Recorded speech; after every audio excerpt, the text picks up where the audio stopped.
علاء الدین خلجی حضرت نظام الدین اولیاء علیہ رحمہ کی بارگاہ میں حاضر ہونے کے لیے ترستا تھا کہ مجھے حضرت نظام الدین اولیاء کے حضور حاضر ہونا نصیب ہو، لیکن آپ اس کو کہتے تھے فقیر کی خانقاہ کے 2 دروازے ہیں، اگر تو ایک دروازے سے آیا تو میں دوسرے سے باہر نکل جاؤں گا، اور اگر تو نے زیادہ تنگ کیا تو میں تیرا شہر چھوڑ جاؤں گا، اللہ کی زمین بڑی وسیع ہے، تیرا وطن تیرا ملک چھوڑ جاؤں گا۔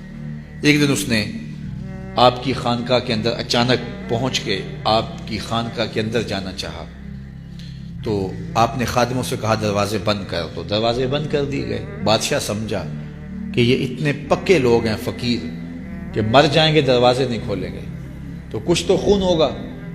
اس نے کاغذ کے ایک ٹکڑے پہ لکھا اور خادم کے ذریعے حضرت کو پہنچایا۔ لکھا یہ کہ کیا بات ہوئی کہ بادشاہوں کی چوکھٹ پہ بھی بواب چوکیدار اور فقیروں کے دروازوں پر بھی بواب، فرق کیا ہوا شاہی میں اور فقیری میں؟ تو حضرت نے کاغذ کے ٹکڑے کی پشت پر لکھا فرق یہ ہے کہ بادشاہوں کے دروازوں پر جو بواب ہوتے ہیں وہ فقیروں اور سائلوں کو روکنے کے لیے ہوتے ہیں، اور فقیروں کی چوکھٹ پہ جو بواب ہوتے ہیں وہ بادشاہوں کو روکنے کے لیے ہوتے ہیں۔ اس نے کہا حضرت اگر آپ اجازت دیں تو میں آپ کی خانقاہ کی زیارت کر سکتا ہوں؟ آپ نے کہا جاؤ کر لو۔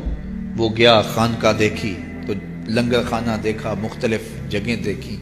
جب استبل میں پہنچا، گھوڑوں کا استبل تھا بہت بڑا حضرت نظام الدین اولیاء کا، تو جب وہاں پہنچا تو کیا دیکھا کہ گھوڑوں کی جو میخیں ہیں، قلے جو ہیں وہ چاندی کے ہیں، اور جن زنجیروں اور سنگلوں سے ان کے پاؤں باندھے ہوئے ہیں وہ سونے کے۔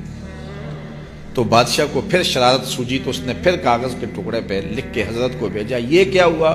بادشاہوں کے پاس بھی سونا اور فقیروں کے پاس بھی سونا چاندی، تو فرق کیا ہوا بادشاہوں اور فقیروں میں؟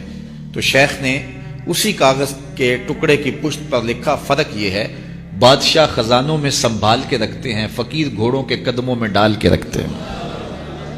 تو ان کے نزدیک سونے چاندی کی اہمیت کیا ہوتی ہے؟ جب بہار چین، یہ بہت بڑا قیمتی قالین تھا، ایران جب فتح ہوا حضرت فاروق اعظم کے زمانے میں، تاریخ پڑھیں تو یہ بہار چین ایسا قیمتی قالین تھا کہ اس زمانے میں اگر کسی کو وہ بہار چین پہ بٹھا دیتے تو وہ ساری زندگی ناز کرتا کہ میں بہار چین پہ بیٹھا ہوا ہوں۔ تو حضرت عمر کے زمانے میں جب ایران فتح ہوا تو وہ بہار چین قیمتی جو قالین تھا وہ اونٹوں پہ لاد کے مدینے بھیجا گیا، اور جب وہ مال غنیمت اترا اور اس میں بہار چین بھی تھا تو لوگوں نے پوچھا کہ کیا کیا جائے؟ کسی نے کہا مسجد نبوی میں بچھا دیا جائے، تو حضرت عمر نے کہا یہ اس قابل کہاں ہے کہ مسجد نبوی میں بچھایا جائے؟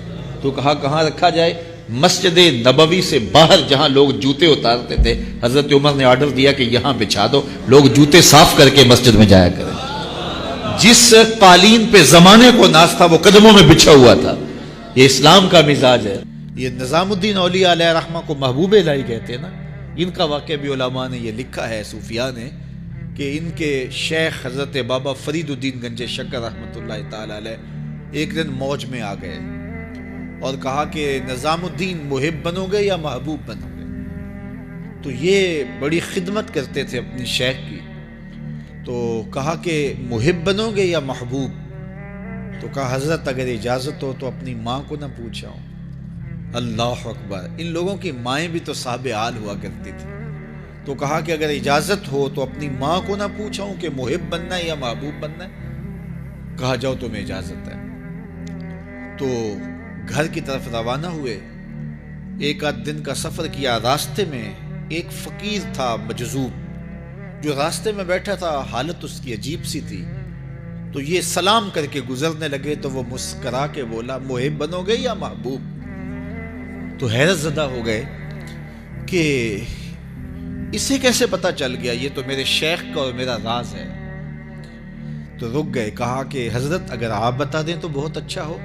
کہا نہیں ماں سے پوچھو، جو وہ بتائے گی وہی بن جانا، اور اگر ماں نے نہ بتایا تو کل آ جانا، اسی وقت یہاں ملاقات ہوگی، پھر میں بتا دوں گا۔ خیر چلے، رات کو پہنچے، والدہ کی خدمت میں سلام پیش کیا، پاؤں دبائے اور کہا کہ شیخ موج میں آ گئے اور کہا محب بنو گے محبوب بنو گے؟ تو میں نے کہا ماں سے پوچھ لوں۔ تو میں اماں جی آپ سے پوچھنے آیا ہوں، راستے میں یہ واقعہ بھی ہوا۔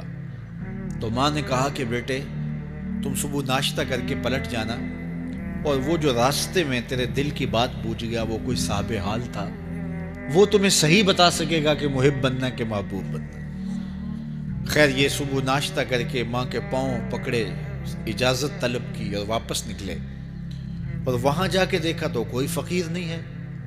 بڑے حیرت زدہ ہوئے، دائیں بائیں سے پوچھا کہ یہاں کل ایک بابا بیٹھا تھا، کہا وہ تو کل کے فوت ہو گیا۔ تو کہا اس کی قبر کہاں ہے؟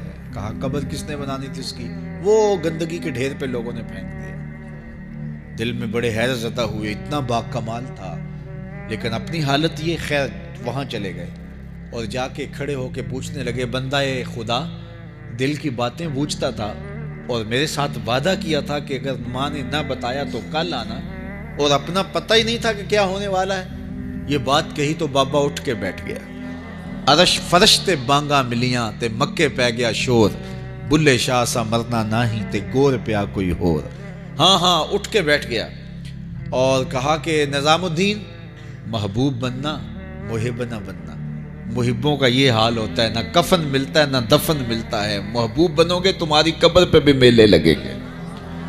فَاتَّبِعُونِي يُحْبِبْكُمُ اللَّهُ، اگر حضور کی اطاعت کرو گے، حضور کی فرما برداری کرو گے تو تم محبوب بن جاؤ گے۔ تو حضور کی محبت خدا کی محبوبیت کا ذریعہ ہے، اس لیے ہمیں حضور کا پیار اپنی روحوں میں موجزن کرنا ہے۔